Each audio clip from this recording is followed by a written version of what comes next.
So I asked you guys a poll question that I want to share the results of this with you now. It's about the future of the left and how we adjust.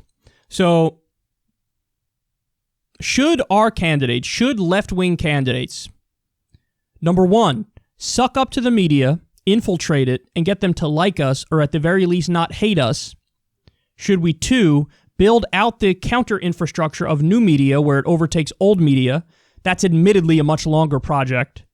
Or should we, number three, do both of those things, or try to do both of those things? So the results here were, number one was the least popular, only got 4.7%. And then you had number two is 43.1%.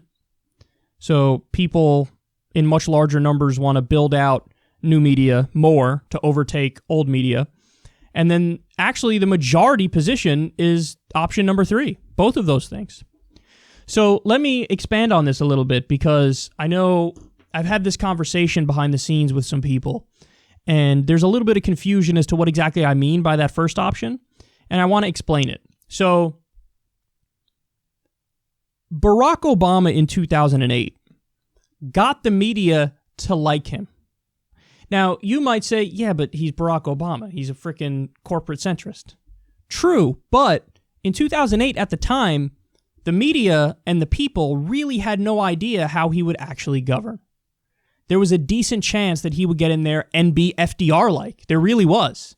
With some of his rhetoric, he was hinting in that direction. He never flat out said it because he's big on platitudes and cliches. But at the time, in 2008, there was definitely, a hint of like, hey, maybe he does go FDR style if he gets elected. And the media still gave him fawning positive coverage. Why?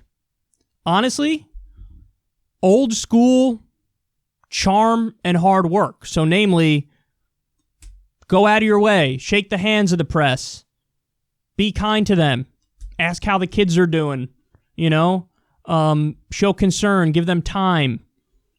If you do something like that, listen, human beings are human beings, and they will be more receptive to you and your message and your campaign simply by you treating them like that. So now, obviously, we know what ended up happening. Barack Obama got elected, and then in office, he was a very centrist, status quo-y kind of politician. He did some good things, but he also did a lot of bad things. Wall Street bailout, escalating the wars, so on and so forth. We don't need to get into all of it, okay? But point is, the reason I point that out is it is theoretically possible for an actual lefty who believes in it to infiltrate the media and get them to like him even though they're for the same policies as Bernie Sanders. I think that is theoretically possible. Now, there is a question though, okay, but is that culture, that corporate culture, so toxic that anybody who's in that world ends up becoming a shell of their former self? Like, their positions get watered down and they don't actually end up fighting for those positions because you're part of that corporate culture. And basically, it's the Noam Chomsky idea that in order for the media to like you, you have to be shitty. Like, they manufacture consent for corporate candidates and corporate candidates alone. And really, in Noam Chomsky's conception of stuff, what I'm describing here isn't even really possible, because the second that these people get the hint that you're actually for real change is they'll turn on you. So I don't know. I really do think that's an open question. I mean, I actually think that there's a practical argument for, yes, you can have somebody who's really charming who can get the media off their ass but still advocate for Bernie Sanders policies. But then the other part of me says, well, there will always be some people in that media environment hostile to that kind of a message, simply because to really rise through the ranks in that media environment, you have to be hostile to those ideas. So I don't know, I'm a little torn on it, but I do think it's worth a try. I do think it's worth a try for somebody who we definitely trust, who can somehow get the media to not hate them. Left-wing candidates at whatever position you want to talk about, whatever level of government they're running for. Now, the second option, listen, that has always been my position. My position has always been, I'm going to call out the media relentlessly and ruthlessly and take them down and try to build our own thing that's bigger than them. I want to overtake them. I want to override them. But the reality is, and we got slapped in the face with it this election, I and other new media people, we are simply not big enough to have the narrative control that mainstream media does. We're only responding to the narrative. They are setting the narrative. And so I think I'm a little more pessimistic about how possible it is for new media to totally overtake old media. So, and that's partly why this question arises. Now, in principle, I want that to be true, and that's what I've always believed, and that's what I always fought for and will continue to fight for. My job as somebody in new media is not only to give you guys facts and information and my perspective, but also to push back against how terrible they are. And that's not going to change. I'm always going to be doing that because that's my role in this thing. But all I'm saying is I don't know how effective that could actually be and if we can actually overtake them at one point or another, because they have so much more money and institutional advantages, and they have the entire older population stuck on their words. Now, again, we have a lot of young people watching this show, and I'm sure not just this show, but the rest of new media, that contributed to why Bernie gets like 80% of the younger demographic.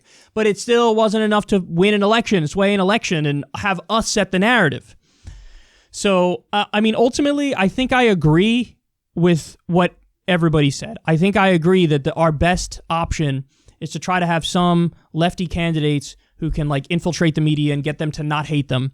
But we go into it with no illusions that it could easily backfire and they might end up hating us no matter what, for sure. And all I could say is we will keep trying in the lane that we're in, us new media folks, to make you guys proud and become that counter infrastructure that's big enough and powerful enough to overtake the narrative of mainstream media. But again, I don't want to have any illusions about that either, because I think their institutional advantages make it so we're fighting at a permanent disadvantage. I don't know if we'll ever get to that point that we're bigger than them. But the best thing we could do is spread the word. Spread the word about our show and other left-wing shows. Try to get more people interested, more people involved, and namely older people. Because, again, we got the demographic show. A lot of younger people watch this, but I would like to kind of get into that older demographic as well because, you know, that could help massively.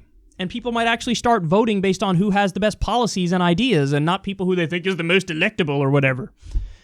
So anyway, that was just some stuff that was going on in my mind recently. You can rest assured I'll keep doing my part, and my part as a new media figure is to try to expose how terrible old media is and give you guys facts and information and my perspective.